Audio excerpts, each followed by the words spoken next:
Assalamu alaikum. Students, today our topic is what is law and definition of law. Student सुनने में और पढ़ने में तो बहुत ही आसान लगता है, मगर मैं ये समझती हूँ कि it is very difficult to define law.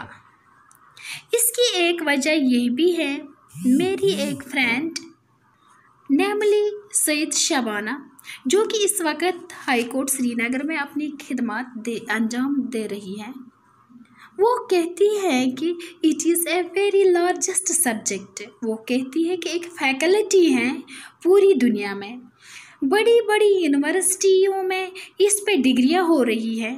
अब तो बाकायदा लॉ की यूनिवर्सिटीज़ बन रही हैं।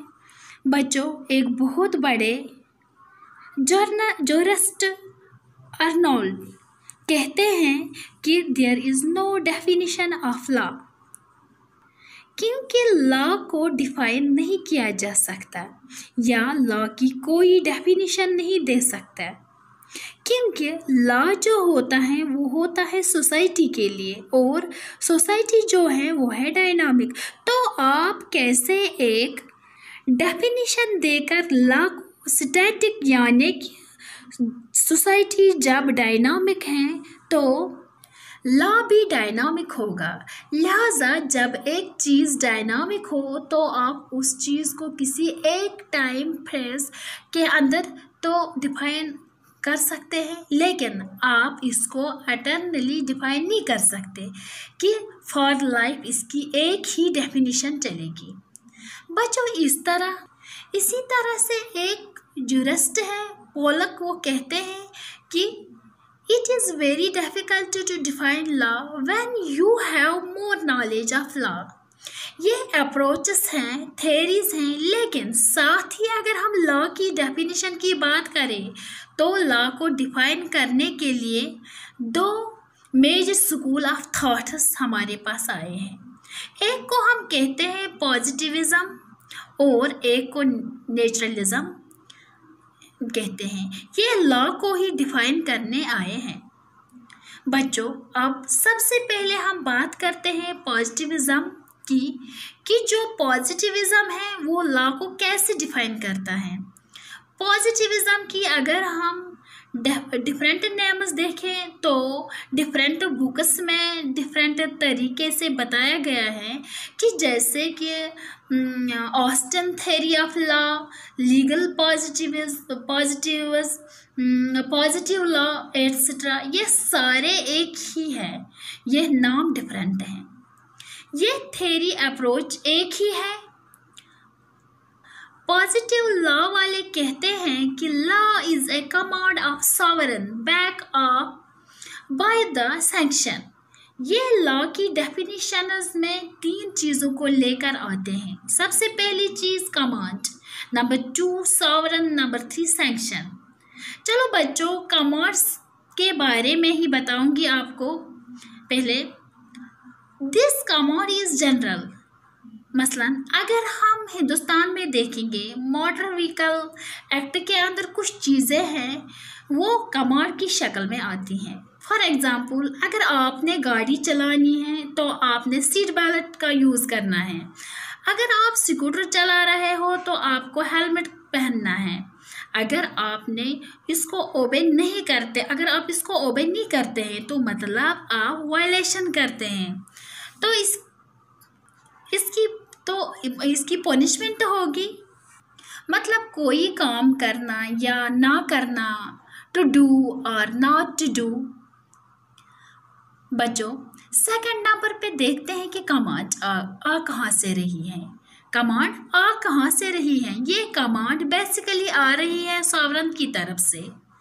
सॉवरेन किसको कहते हैं? सुप्रीम अथॉरिटी को, इंडिपेंडेंट अथॉरिटी को, यानी कि एक ऐसी अथॉरिटी को जो किसी की मोहताज नहीं है। आप इसको डिफरेंट प्रोस्पेक्टस में देख सकते हैं। वो जो सॉवरेन है वो किंग भी हो सकता है, वो प्रेसिडेंट भी हो सकता है किसी लीगल सिस्टम के अंदर। वही सॉवरेन प्राइम मिनिस्टर भी हो सकता है, वो कोई भी हो सकता। समझने की बात ये है कि ये कमांड जो है सॉवरन की तरफ से आ रही है।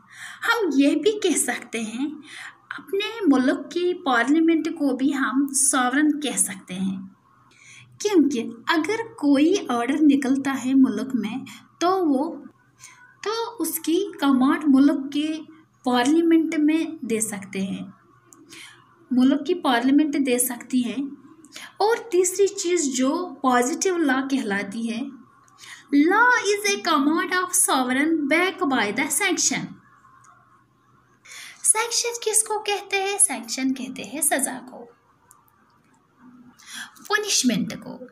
बच्चों, आपने सुना होगा कभी या पढ़ा होगा न्यूज़पेपर में कि उस आदमी को 302 के तहत सज़ा मिली। यानी जो कमांड है वो सॉवरन की तरफ से आ रही है, उसके पीछे सैंक्शन भी है। अगर आप इनको वायलेट करेंगे तो आपको सैंक्शन यानी सज़ा लग सकती है।